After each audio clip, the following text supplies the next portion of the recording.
In this project, you will learn how to create this flat-looking deserted island.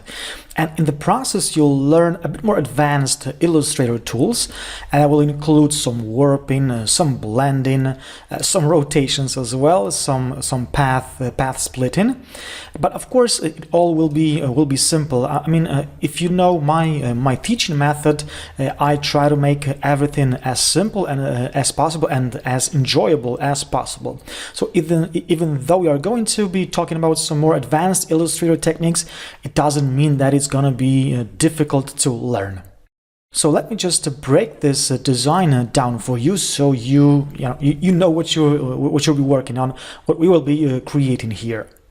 So first, I guess the most prominent part, the centerpiece of this design is of course this or these palm trees actually.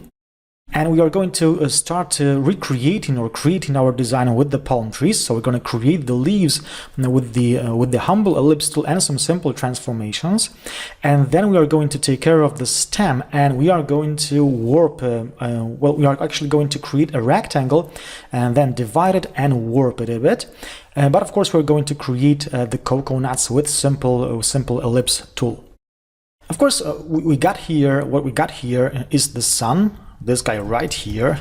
Let me just zoom in a bit. And as you can see, the rays are a bit, well, they are not like even, let's put it like that. They look like they're weaving, like they are moving a bit. So we are going to create these rays with the help of some warping techniques.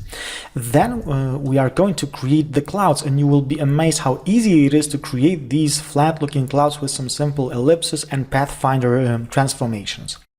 We also got these waves right here, and all you pen tool lovers will be delighted because we are actually going to create them with the pen tool and with the blend tool as well.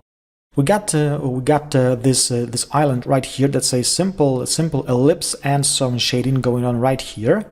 And of course we got the background, and as you probably noticed, there is some gradient going on right here, and I know that gradients are not something that common in flat design, so please don't tell anyone that we are going to be using gradient in flat design. But I think that this gradient really makes this whole icon a bit more dynamic. It sparks it a bit up. Now, before we start, I just wanted to make a quick little note. If you are familiar with my basics flat design course, you might be used to the 15-minute promise that I made in that course, meaning that each design will be made within 15 minutes. Well, these projects are a bit more complex. There's more going on in the projects, in the design. The techniques we're going to be using are a bit more advanced, but of course that doesn't mean that it all will be difficult to learn. It will just take a bit longer to recreate. So let me just stop talking right now, and since we know what we are going to be achieving here, what we are going to be doing here, let me just move on to the next video and actually start creating this design for you.